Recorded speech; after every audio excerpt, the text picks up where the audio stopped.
자, 역사를 가장 역사답게 가르친다고 자부하는 후라이 까지 마라.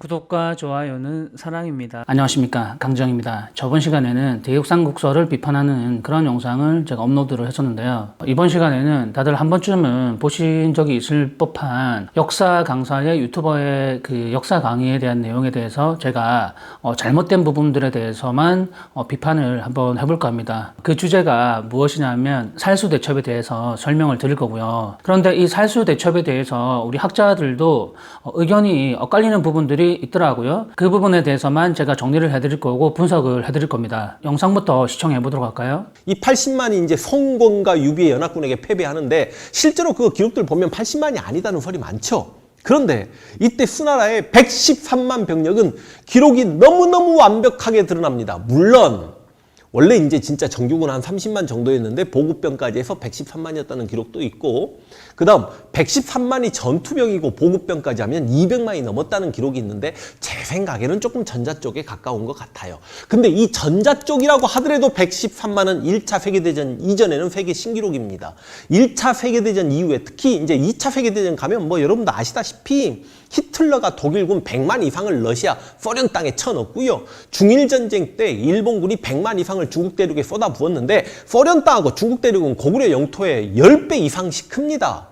러시아, 소련 땅은 수십 배 크고, 그러니까 이거는 진짜 고구려는 중국이나 소련에 비하면 작은 나라예요. 이 사람의 말을 제가 요약해 보겠습니다. 조조가 유비와 손건의 연합 군대와 전쟁을 했다고 하는데 80만 대군설은 과장된 게 아닌가라는 게 이 사람의 얘기인 것 같고요. 실제로 그 기록들 보면 80만이 아니다는 설이 많죠. 독일의 히틀러가 러시아에 100만 대군 이상을 쏟아부었고 일본이 중국에 100만 대군 이상을 쏟아부었는데 러시아는 굉장히 큰 나라고 중국도 굉장히 큰 나라인데 고구려는 굉장히 작은 나라이지 않느냐. 그런데 이 고구려에게 중국이 113만 대군을 전투병력이 동원해서 전쟁을 했다라는 거는 이제 113만은 과장된 것이다. 히틀러가 독일군 100만 이상을 러시아, 소련 땅에 쳐넣었고요. 중일전쟁 때 일본군이 100만 이상을 중국 대륙에 쏟아부었는데 소련 땅하고 중국 대륙은 고구려 영토의 10배 이상씩 큽니다. 고구려는 중국이나 소련에 비하면 작은 나라예요. 그렇기 때문에 자신은 전투병력이 30만 대군이 전투병력이고 그 외에 대략 80만 군사는 보충병력이다. 이렇게 얘기하는 게 이 사람의 핵심 요지인 것 같습니다. 제 생각에는 조금 전자 쪽에 가까운 것 같아요. 근데 이 전자 쪽이라고 하더라도 113만은 1차 세계대전 이전에는 세계 신기록입니다. 실제로 30만이라 할지라도 굉장히 대단한 거고 113만이라 하더라도 전 세계의 신기록이기 때문에 전투병력 30만이라 할지라도 거기에 만족을 하고 그냥 넘어가자 이거예요. 세계 신기록이기 때문에 얼렁뚱땅 그런 식으로 이제 넘어가면서 침까지 튀겨가면서 설명을 하는 그런 영상을 방금 시청하셨습니다. 이 영상에만 이제 90만 명의 조회수가 있거든요. 90만 명이 이 영상을 봤다는 겁니다. 다음 영상 하나 더 볼까요? 그러니까 여러분 당시 113만 병력의 공포감을 좀 이해를 하셔야 되는데 고구려 인구가 한 당시 200~300만 명, 200만 명으로 계산하기 쉽게 한번 가봅시다. 그럼 남자가 100만 명이야. 근데 113만 명이 쳐들어왔던 건 그 나라 전체 남자 인구수만큼 쳐들어온 거예요. 그러니까 우리 인구가 5천만인데 남자 인구 2,500만이라고 합시다. 누군가 총을 들고 2,500만의 병력이 쳐들어온다고 생각해봐. 와. 근데 별동대가 30만? 이거 고구려 어지간한 병력 숫자 다 합친 것보다도 많습니다. 수나라에 엄청나게 큰 나라가 113만 대군을 이끌고 왔는데 그 113만의 인구의 그 규모가 얼마나 공포스러운 것인가 그 부분을 이제 설명을 하고 있거든요. 근데 고구려라는 나라는 총 200만에서 300만의 인구가 있다면 그 중에서 절반인 남자의 인구 100만 명에서 150만. 그 남자의 인구만큼 수나라의 군대가 쳐들어왔다. 그 얘기가 무엇이냐? 113만이 쳐들어오면 굉장히 공포스럽고 무서웠을 것이다. 그렇기 때문에 고구려는 굉장히 작은 나라다. 이 부분을 이렇게까지 침을 튀겨가면서 설명을 하고 있는 것 같아요. 별동대의 30만은 그렇게 어마어마하다. 고구려는 굉장히 작은 나라이다. 요약하자면 그런 것 같거든요. 이런 영상을 보면 여러분들은 화가 나지 않으신가요? 이 영상을 보시고 정말 화가 난다면 여러분들은 한국 사람이 맞습니다. 우리 한국의 역사의 그 업적들과 그리고 영토, 강역들을 확대 해석하고 너무나 확대하는 것도 문제가 되지만 우리 역사의 업적들을 축소시키거나 강역을 축소시키는 것도 굉장히 더 큰 문제가 되는 거거든요. 저는 그렇게 생각합니다. 이 사람의 논리에는 치명적인 오류가 굉장히 많고 계속해서 자기 모순적인 그런 얘기들을 하고 있습니다. 살수대첩에 대한 역사적 기록은 별동대 30만 5천 명이 이제 청천강을 건너갔다가 이제 돌아온 사람은 2,700명이라고 이제 기록을 하고 있습니다. 그 부분은 팩트거든요. 역사적인 기록이기 때문에 삼국사기 고구려 본기에 보면 수개월 동안 요동성을 넘은 사람이 단 한 사람도 없다고 기록되어 있습니다. 그렇다면 수나라의 군대 113만 명이 매일같이 요동성을 올랐을 것이고 화살을 비같이 쏟아부었을 거란 말이에요. 그리고 돌멩이도 집어 던지고 뜨거운 물도 퍼붓고 했을 거란 말이에요. 그러면 수개월 동안 수나라의 군대 몇 명이 손실되고 죽었겠습니까?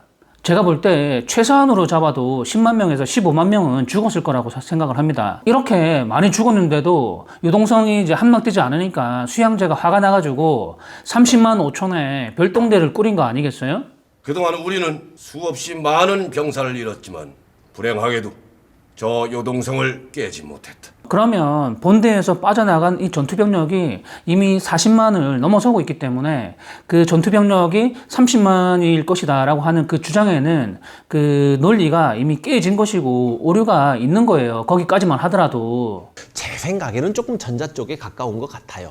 근데 이 전자 쪽이라고 하더라도 113만은 1차 세계대전 이전에는 세계 신기록입니다. 후방에 있는 정의의 부병 가운데 30만 대군을 따로 편성하여 내줄 것이다. 지금부터 석 달 안에 평양성을 무너뜨려야 할 것이다. 다들 알겠느냐? 총사령관 우문수리하고 우중문이가 30만 대군을 데리고 저기 평양으로 갔단 말이에요. 그렇다면 황제를 지키고 있어야 할 본대에는 몇 명이 있어야 되는 겁니까? 본대에도 병력이 있어야 될 거 아니에요. 황제에게 본대가 없으면 요동성한테 당하는 거 아니에요? 이 전쟁에서 수양제가 죽어버리면 이 전쟁은 끝나는 겁니다. 그리고 30만 대군의 별동대가 평양을 왔다 갔다 하는 그 동안에 수양제는 뭐 담배 피우고 기다리고만 있었을까요? 아니잖아요. 그 동안에 수도 없이 계속 요동성을 공격했을 거란 말이에요. 수양제도. 이 별동대라는 거는 본대에서 일부분만 조금 떼다가 별동대를 만든 거예요. 후방에 있는 정의의 부병 가운데 30만 대군을 따로 편성하여 내줄 것이다. 그렇다면 본대가 실제로 50만 대군 이상이 돼야 되는 겁니다. 제 생각에는 조금 전자 쪽에 가까운 것 같아요. 그렇다면 전자가 맞는 겁니까? 아니면 후자가 맞는 겁니까? 당연히 후자가 맞는 거죠. 제가 이 사람의 말을 과장하거나 지어낸 게 아니고 이 사람이 했던 그 말 그대로를 전달한 겁니다. 얘네들이 청천강을 건너갈 때쯤 청천강 상류를 뚝으로 막아서 물이 깊지 않게 만들어서 걸어갈 수 있게 만들었다가 수군이 수나라 병력이 절반 정도 지났을 때 뚝을 터가지고 군대를 둘러 쪼개놓은 상태에서 고구려군이 공격해가지고 이때 정확하게 30만 5천 병력이었거든요. 30만 5천 병력 중에 요동성까지 살아 돌아간 자가 2,700명이었다. 잘 보셨습니까? 마블 히어로 판타지 소설을 쓰고 있는 것 같지 않습니까? 역사 강의라는 게 햇님 달님처럼 동화책 읽어주는 그런 학문이 아니지 않습니까? 청천강 상류를 뚝으로 막아서 뚝을 터가지고 군대를 둘러 쪼개놓은 상태에서 이케 후라이를 마구까대며 거짓 선전을 하고 있지 않습니까? 이런 어이없는 역사 스토리를 우리 국민들이 믿을 거라고 생각을 하는지 저는 너무나 안타깝습니다. 청천강 상류를 뚝으로 막아서 물이 깊지 않게 만들어서 걸어갈 수 있게 만들었다가 수나라 병력이 절반 정도 지났을 때 뚝을 터가지고 청천강에 뚝을 쌓아가지고 30만 대군이 반쯤 이상을 지나갔을 때 이제 뚝을 터뜨려가지고 이제 그때 이제 공격을 한다고 설명을 하고 있지 않습니까? 30만 대군이 강을 지나갈 때 뚝을 터뜨려가지고 공격을 하려면 어떤 규모가 되어야 되는지 제가 한번 영상을 보여드릴게요.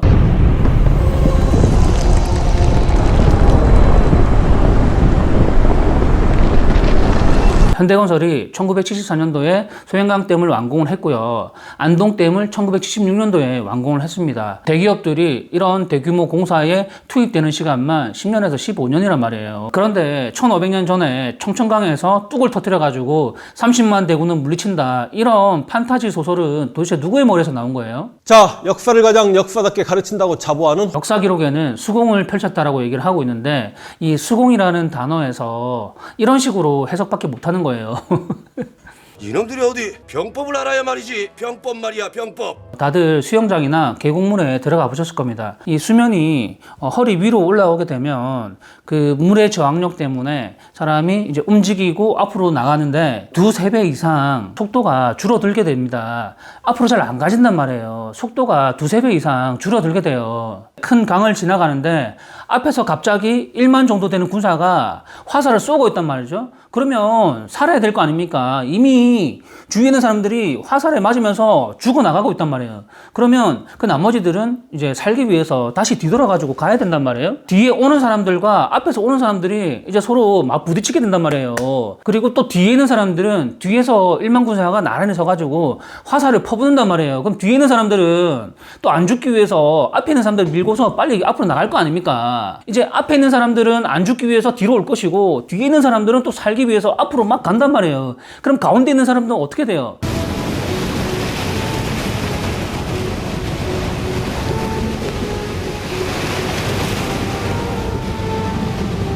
우왕좌왕하게 되는 거거든요. 그러면 작년 10월 29일 날 있었던 이태원 참사처럼 오도 가도 못하고 가운데 껴가지고 이게 물에 빠져서 죽는 거예요. 그러면 고구려 병력들은 앞에서 뒤에서 그냥 화살만 쏘다 보면 되는 겁니다. 그러다가 겨우겨우 살아가지고 이제 기어 나오는 그 사람들이 있을 거예요. 그러면 거기에 가가지고 그냥 목만 베면 되는 거거든요. 칼로. 얼마나 간단합니까? 그렇게 겨우겨우 살아간 수나라 군대가 2,700명이에요. 정말 이 사람들은 군사적인 전략이라던가 이 전쟁에 대해서는 몰라도 너무나 한참을 모른단 말이에요. 이렇게. 이놈들이 어디 병법을 알아야 말이지. 병법 말이야, 병법. 청천강 상류를 뚝으로 막아서 뚝을 터가지고 군대를 둘러 쪼개놓은 상태에서 이게 물에서 공격을 하는 수공이라는 겁니다. 댐을 터뜨려가지고 이 댐으로 이렇게 막 사람을 압사시키는 게 아니고 모든 군대는 대열이 무너지거나 지휘관을 잃게 되면 호합지졸이 되는 겁니다. 여러분들이 보셨을 때 역사학을 전공한 역사 강사의 말이 더 신뢰가 가십니까? 아니면 17년 동안 사건만 분석했던 전직 프로파일러의 설명이 더 신뢰가 가십니까? 역사도 결국은 과거에 있었던 사실들과 사건 사고들을 밝혀내는 그런 학문이에요. 이 이름을 알 수 없는 요동성주 어마어마한 기록이 4달인가? 그 이상인가요? 그 113만 대군을 맞서 싸웠던 아마 인류 역사상 개개의 성 입장에서 가장 많은 병력을 성 앞에 두고 막아낸 전쟁을 수행해낸 우리 여동성주 이름을 진짜 알고 싶고 기억해드리고 싶습니다. 그래서 우리가 수양제를 막아낸 이름 모를 여동성주를 꼭 마음속에 한 번쯤 새겼으면 하는 생각이 있고요. 보셨습니까? 요동성의 성주의 이름을 모른다고 합니다. 그 성주의 이름을 제가 알려드리도록 할게요.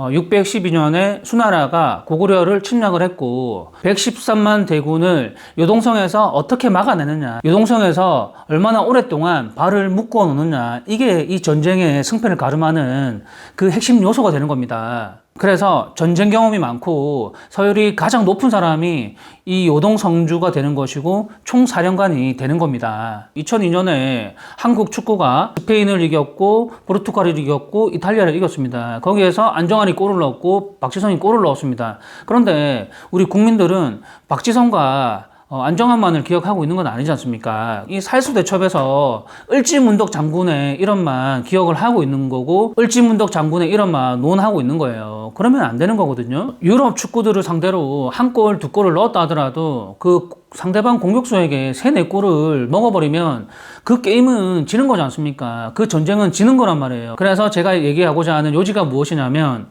요동성주가 총사령관이고 을지문덕은 총사령관이 아니었다는 얘기를 저는 설명을 드리는 겁니다. 2002년 월드컵 한국 축구가 4강에 진출할 수 있었던 가장 핵심적인 요인이 무엇이며 거기에 공헌을 했던 그 중요한 사람은 누구일까요? 1번 박지성, 2번 안정환, 3번 히딩크. 답을 알고 계신 분이 있다면 댓글창에 답을 작성해 주시기 바랍니다. 자, 그러면 결론은 을지문덕이나 고건무는 이 전쟁에서 총사령관이 아니었다라는 얘기입니다. 만약에 이 사람들 중 한 명이 총사령관이었다면 이 사람들 중 한 명이 요동성에 있어야 되는 거거든요. 왜냐하면 이 요동성에는 수양제에 황제가 있기 때문에 이 황제의 이 본대의 그 급에 맞게끔 총사령관이 있어줘야 되는 거예요. 요동성에는. 그게 상식적인 논리 아닙니까? 수양제를 막아낸 이름 모를 요동 성주를 심지어 이 깡패들도 어떻게 싸워요? 행동대장은 행동대장들 급끼리 싸우고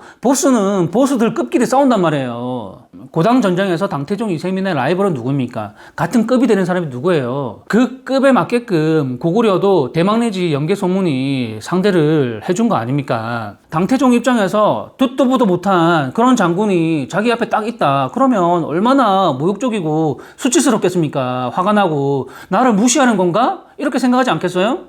아무리 변방의 법도라지만 어찌 그리도 무례하오. 직접 마중을 나오지 않으시다니요. 612년 살수대첩 이전에 598년 임유관 전투에서 5만 군사로 30만 대군을 초토화시킨 사람이 누구입니까? 강희식 장군 아닙니까? 그 당시에도 강희식 장군은 군서열 1위였습니다. 우리 삼국사기에 기록되어 있지 않다는 이유로 그 강희식 장군이 사라진 거예요? 아니면 죽은 거예요? 실질적으로 존재하고 있는 겁니다. 기록되어 있지 않다 하더라도. 수나라 입장에서 봤을 때 자신들의 30만 대군을 몰살시킨 사람인데 그 강희식 장군의 이름을 모를 수가 있을까요? 절대 모를 수가 없습니다. 지피지기면은 백전불태라고 하였. 적을 알고 나를 알면은 절대로 위태롭지 않다는 말이다. 이 죽일 놈들아.